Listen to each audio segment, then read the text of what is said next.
GST का पैसा भी अगर भारतीय जनता पार्टी सब सरकारों को दे दे तो उससे बहुत कुछ और आगे हो साहब, सकता है। आपको पता है लेकिन हिमाचल प्रदेश पर कितना कर्ज है अभी? देखिए, उस खर्च की लिस्ट पे जाएंगे तो भारतीय जनता पार्टी के भी कई ऐसे स्टेट पे कर्ज हिमाचल है। प्रदेश लेकिन पर अगर 94,000 एक खड़ा हो गया ना सर सर। चंद्रमोहन जी, हिमाचल प्रदेश पर 94,000 करोड़ रुपए का कर्ज है और कर्मचारियों की पेंशन और सैलरी देने के लिए 10,000 करोड़ रुपए की हर महीने जरूरत है। आलम यह है कि एक कर्ज चुकाने के लिए दूसरा कर्ज लेने की स्थिति हिमाचल प्रदेश में आ गई। मुख्यमंत्री को कहना पड़ता है कि भाई हम अपनी सैलरी, संसदीय सचिव जो हैं, विधायक हैं, हम अपनी सैलरी, अपना भत्ता ना लें, ये अपील करना पड़ता है। देखिए, कुपोषण के अंदर और गरीबी के अंदर भी भारत का स्थान कौन सी जगह पर पहुंच गया वो आप मेरे से बेटर जानते हैं। और फिर भारतीय जनता पार्टी के लोग देश के नरेंद्र मोदी जी के आने के कारण देश को 5वें स्थान पे पहुंचा देते हैं वर्ल्ड के अंदर। और अगर देश के अंदर ऐसा हुआ तो फिर देश की हर स्टेट के अंदर कर्जा क्यों हुआ, क्या उसका जिम्मेवार विपक्ष है?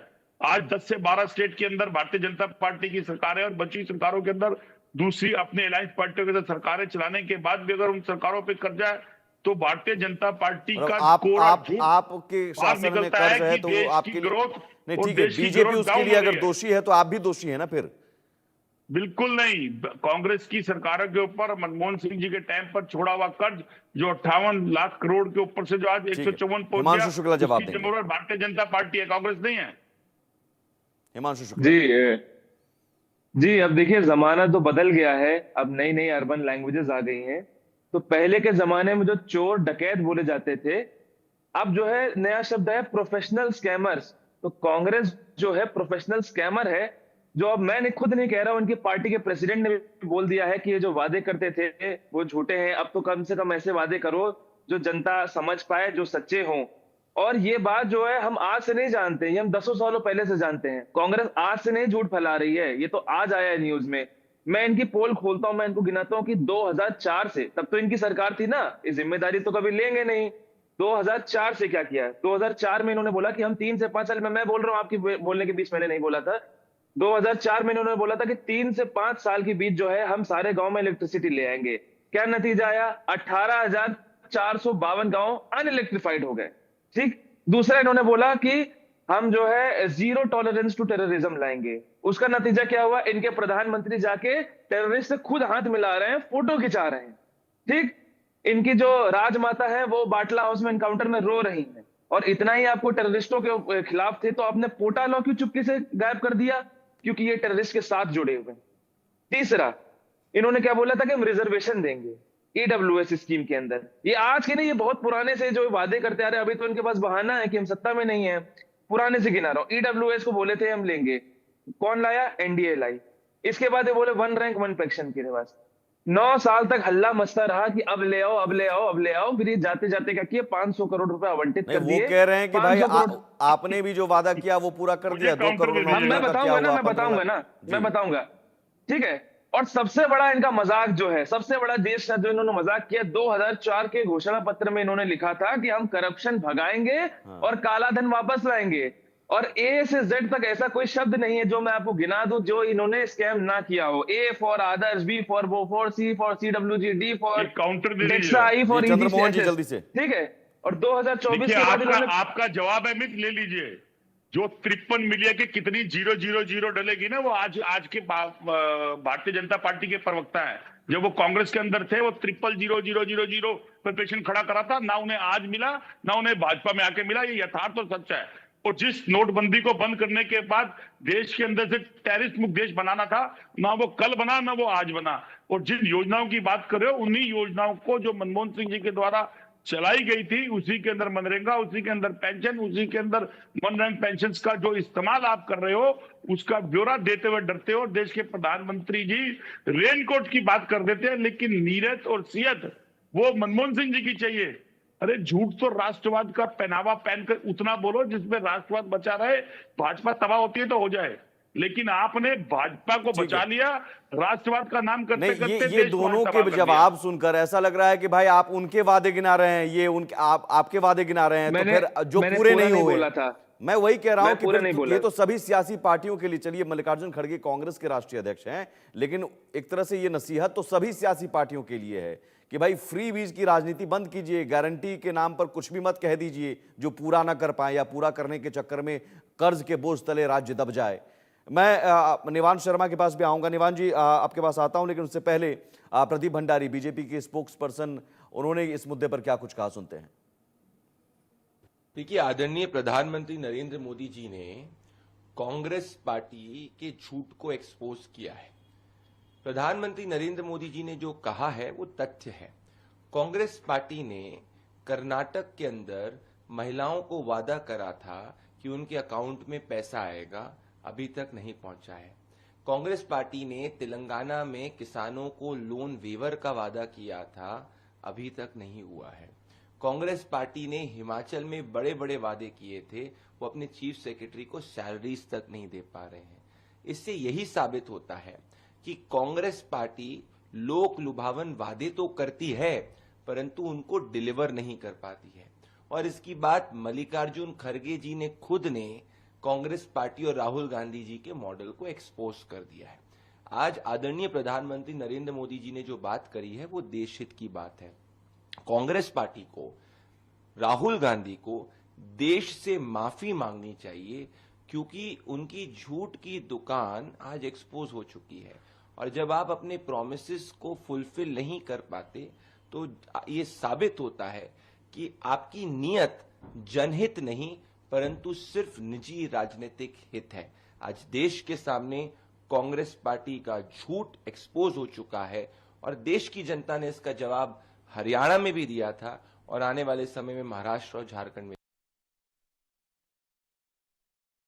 ये नसीहत मल्लिकार्जुन खड़गे साहब की, ये तो आम आदमी पार्टी के लिए भी है, सभी पार्टियों के लिए भी है। और ऐसी गारंटी हम क्यों दें, ऐसे वादे क्यों करें? क्योंकि फ्रीबीज की राजनीति के दम पर आम आदमी पार्टी सत्ता में आई, पंजाब में भी, दिल्ली में भी। और पंजाब में भी हालात खराब हैं, पंजाब में भी कर्ज के बोझ तले राज्य दबता जा रहा है। और वहाँ तो अब तेल महंगा किया जा रहा है, फिर या फिर बिजली के टैरिफ बढ़ाए जा रहे हैं, अब अलग से उगाही के लिए पैसे लेने के लिए, क्योंकि आपकी हालत पंजाब में भी स्थिति ठीक नहीं है।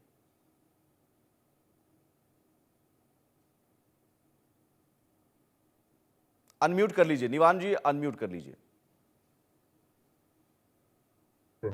जी। इधर पड़ी। निवान जी आवाज आ रही है, आप अनम्यूट कर लीजिए सर। सुन पा रहे हो आप? हाँ, आप आ रही है आवाज, बोलिए। जी जी जी, देखिए मुझे नहीं लगता कि आपकी इन्फॉर्मेशन सही है कि पंजाब में बिजली के टैरिफ बढ़ा दिए गए हैं, बल्कि सच्चाई ये है कि पंजाब में 90% घरों में बिजली फ्री आती है। बहरहाल देखिए इम्पोर्टेंट क्या है, जब हम फ्री बीज की बात करते हैं, फ्री बी कल्चर शुरू कहाँ से हुआ है ये समझना पड़ेगा, इसके पीछे का एक बैकग्राउंड क्या है। एक सेकंड आप अपनी बात पूरी कीजिएगा, लेकिन ये इन्फॉर्मेशन सही है सर, जून महीने में बिजली का टैरिफ 15 पैसे प्रति यूनिट बढ़ा दिया गया था, ये आप क्रॉस चेक कर सकते हैं। वो एक पॉइंट ऑफ बिजली कंजम्पशन से ऊपर हो सकता है, बल्कि 90% घरों में बिजली फ्री आती है पंजाब में। सुनिए, और जहां तक फ्री बीज की बात है, फ्री बीज की अगर हम बात करें तो फ्री बीज का बैकग्राउंड ये है कि जब आम आदमी पार्टी ने इन सुविधाओं को पब्लिक के लिए अनाउंस किया था, पब्लिक ने उसको एक्सेप्ट किया था, आम आदमी पार्टी को मौका दिया था, उसको देखते हुए और आम आदमी पार्टी की पॉपुलैरिटी को देखते हुए इन सभी पार्टी ने इस कल्चर को अपनाने की कोशिश करी। लेकिन दोनों में डिफरेंस क्या है? दोनों में डिफरेंस ये है कि आम आदमी पार्टी जो चीज अनाउंस करती है उसको हमने अपने राज्यों में करके दिखाया, लेकिन दूसरी पार्टियां केवल और केवल चुनाव जीतने के लिए अनाउंस करती हैं और उसके बाद भूल जाती हैं। ये डिफरेंस है। हमें आम आदमी पार्टी ने दिल्ली के अंदर जो जो वादे किए, जिसको हम पब्लिक के लिए सोशल वेलफेयर स्कीम्स कहते हैं, जैसे हम फ्री बिजली देते हैं, जैसे हम फ्री पानी देते हैं, वर्ल्ड क्लास फ्री एजुकेशन देते हैं, world class free health care देते हैं, महिलाओं के लिए बस सर्विस फ्री देते हैं, ये हमने करके दिखाया। आप दिल्ली में जाइए और देखिए, दिल्ली के अंदर ये सब फ्री मिलता है ऑलरेडी। लेकिन दूसरी पार्टियों ने जो जो फ्री अनाउंस किया, जैसे बीजेपी ने कहा 15 लाख खाते में आएंगे और आपको एमएसपी दी जाएगी किसानों को, ये सब झूठे वादे निकले, इन्होंने नहीं करके दिखाया। इन्होंने अनाउंस किया मध्य प्रदेश में कि हम 400 रुपए का सिलेंडर देंगे, फिर पार्लियामेंट में आके पलट गए कि नहीं, हमने तो ऐसा कहा ही नहीं। इन्होंने हरियाणा में वादा किया हम 300 यूनिट बिजली फ्री देंगे, लेकिन सच्चाई ये है कि हरियाणा के एक भी गांव के अंदर जो है वो 24 घंटे फ्री बिजली नहीं आती है। ये झूठे वादे करते हैं। तो लोगों को अब ये जब समझ आ रहा है कि केवल और केवल आम आदमी पार्टी ही वादों को पूरा करती है, अब ये यू टर्न ले रहे हैं। अब बीजेपी वाले भी कह रहे हैं नहीं नहीं फ्रीबी सही नहीं है, फ्रीबी नहीं देनी चाहिए। अरे आप पिछले 10 साल में तो फ्रीबी के दम पर ही वोट मांगते आए हैं। अब जब करने का समय आया, जब डिलीवर करने का समय आया, तो अब आपको फ्रीबीज बुरी लग रही है। आप कंपटीशन करिए हमारे साथ। तो क्या ये हम मुफ्त की चीजें बांटकर हजारों करोड़ का कर्ज चढ़ाना सही है?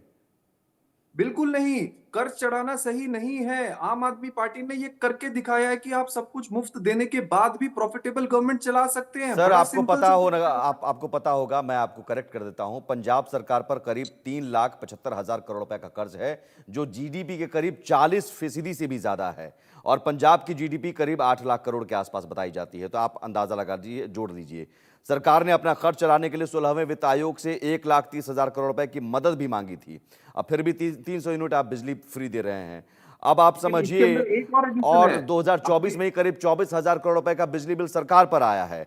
और राजकोषीय घाटा, ये स्थिति है कि 23,700 करोड़ रुपए का राजकोषीय घाटा है। और इसके अलावा अब आप क्या करते हैं कि खजाना भरने के लिए क्या करते हैं, बिजली का टैरिफ 15 पैसे प्रति यूनिट बढ़ा दिया।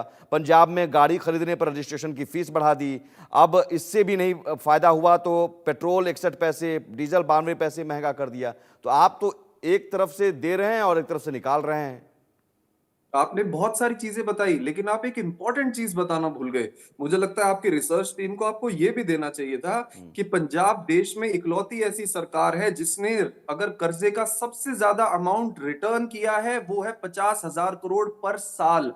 कैसे ये 50,000 करोड़ रुपए हम निकाल पा रहे हैं कर्जे का रिटर्न करने के लिए? हमारी सरकार आने से पहले भी इतना कर्जा था, कितना रिटर्न होता था? जीरो, शून्य। आम आदमी पार्टी की सरकार जब सर से आई, हम जीडीपी का लोगों को 40% फ्री दे कर्ज रहे थे, किसी हम भी कर्जा राज्य भी की खत्म कर रहे अर्थव्यवस्था हैं। के लिए बेहतर नहीं कहा जा सकता। मुझे लगता है इस बारे में अब ये कहना, अब ये बेहतर आप भी जानते हैं। हिमांशु जी, जल्दी से रिएक्शन, 30 सेकंड सर, मुझे क्लोज करना जी, पड़ेगा। आम आदमी पार्टी के प्रवक्ता ऐसे बात कर रहे हैं जैसे हम सब दिल्ली में रहते ही नहीं है। मैं खुद दिल्ली में रहता हूँ। अच्छा बताइए, जो जल बोर्ड है वो ऑल टाइम लोवेस्ट डेप्ट में नहीं आया है। आप कैसे बात कर रहे? नहीं नहीं, मैं बोलूंगा, जो हाईवे फ्लाईओवर क्लोज 10 करना है साल से सर, आज क्लोज तक एक करना भी है। फ्लाईओवर नहीं रिपेयर हुआ है। सीवेज ट्रीटमेंट है, हर साल पानी भर जाता है, पूरे नेशनल न्यूज में रहती है। आपने क्या किया है दिल्ली के डेवलपमेंट के लिए, मुझे ये बताइएगा। बाकी पानी बिजली के बिल की बात करें, मेरे पड़ोसी है, मैं 6 आदमी ठीक ऐसे है, खड़े कर दूंगा जिसका 30,000 रुपए यही बिल खत्म आया है करना पानी पड़ेगा का, सर। बिजली का। माफी चाहता आपकी हूं। मैडम अतिशी ने बोला था कि हम 250 यूनिट वेव ऑफ करेंगे, अभी अनाउंसमेंट किया फ्री कहने के बाद। ठीक है सर, देखिए यही दिक्कत है, यही समस्या। चंद्रमोहन जी, आप हमारे साथ बने रहिए। यही समस्या है कि दोनों पार्टियां, पक्ष और विपक्ष दोनों एक दूसरे के वादे गिना रहे हैं, लेकिन वादे डिलीवर करने में कहीं ना कहीं सभी पीछे रहते हैं। चुनाव के वक्त तो लोक लुभावने वादे किए जाते हैं ताकि सत्ता हासिल हो सके, उसके बाद उन वादों पर अमल करने की बारी आती है तो तमाम बहानेबाजी शुरू हो जाती है। सवाल है कि आप वही वादे कीजिए जो आप डिलीवर कर सकें, जो पूरा कर सकें। एक छोटा सा ब्रेक लेंगे, ब्रेक के उस पार